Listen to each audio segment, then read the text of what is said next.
Hey Vudoo fans, this is Paul Parrott. We wanted to address one of the most common things that have been coming up recently as it relates to ELEY ammunition.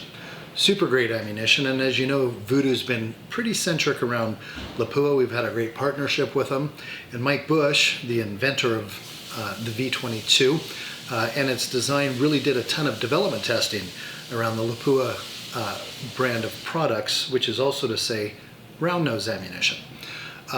Not because ELEY isn't great, wonderful, super accurate. In fact, some of our customers out there and our team shooters even have their very best luck with ELEY, and our guns shoot it great.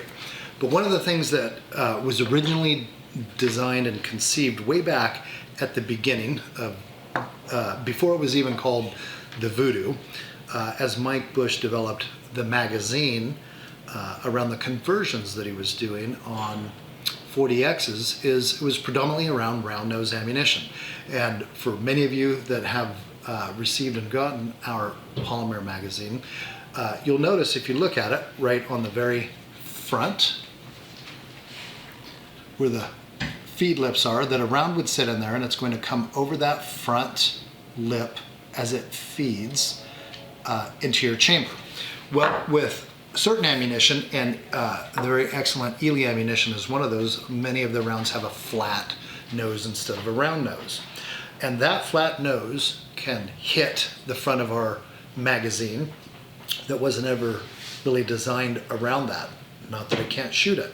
So there's a mod that we do that's very easy to be done at home by you if you choose to want to try some out. Many of our customers will just put ELEY ammunition in and it runs fine. But for those of you that don't, that have a feeding problem, or the round is hitting the front of the mag, which is the most common issue with flat nose ammunition, be it ELEY or not, there's a really simple 1/4-inch rat tail file modification you can do. There's also been a lot of talk, I see it on the forums quite a bit, about our ELEY followers.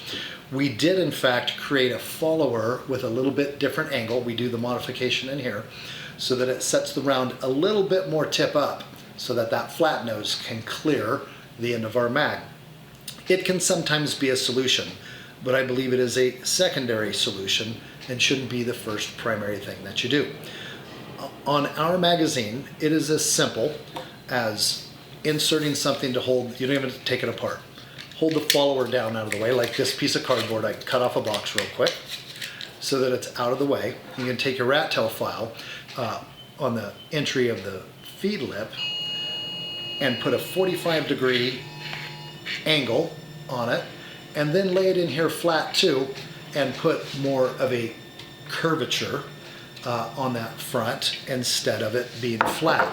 If I can set these both here, this mag on my right, your left, is an unmodified one, and this one is modified. This one's flat as it comes out of our process, and this one I ran the rat tail file over to make just a little bit of a curve. It's very little and not much, and then basically instill a bit of a feed ramp, for lack of a better word, by taking a few strokes at a 45 like this. So you create a little bit of a ramp and a little bit of a curve in this front feed lip, and 99% of the time that will let flat nose ammunition such as ELEY Tenex just pass right through it. And that is all you need to do. If that is not quite enough to solve your problem, and again 99% of the time that is, we do have a follower that we mod in here. This is a standard issue. It doesn't matter if they're red or black, we've changed the color. Sometimes it's the same material. And this is a modified one, and I'll lay it down on the table so that you can see the real only difference is we've lowered this angle back here. You see it's a bit thicker here, it's a bit thinner here, and we've simply taken a little distance off back here, and what that does is it allows the projectile to set at a little bit more of an up angle.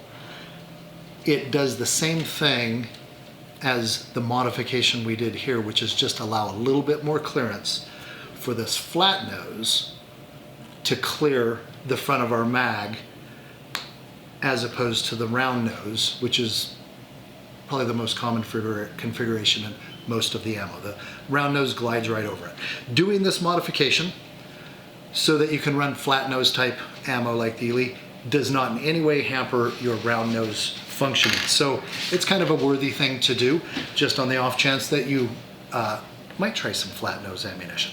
The other thing that comes up often is because Mike did so much development around Lapua, everybody is always talking about the chamber is optimized for and built around Lapua ammunition. While that is true to some degree, it works super phenomenal with RWS, ELEY, all the SK brand of products, and almost any match ammunition out there. Because we like the Lapua brand of ammunition so much, he developed our chamber reamer using that predominantly, but head spacing, the amount that the lead engraves on the lands and grooves is super appropriate and works great for ELEY ammunition as well. So you don't really have to worry about headspace or the overall length or whether or not the ELEY ammunition will work good or not in your Vudoo. It does. We have a lot of customers that have phenomenal success, in fact sometimes better success than they do with the Lapua brand of products. So just wanted to touch base on that because there's a lot of forum chatter right now going around about whether or not you can use ELEY and whether you should and whether you have feeding problems or not. Many people don't have any feeding problems with the ELEY right out of the gate, but if you do, this is the common cause of it. This is a very simple mod that you can do in 10 minutes in your garage to each one of your mags and be done. Hope that answers some questions for you. Thanks for tuning in.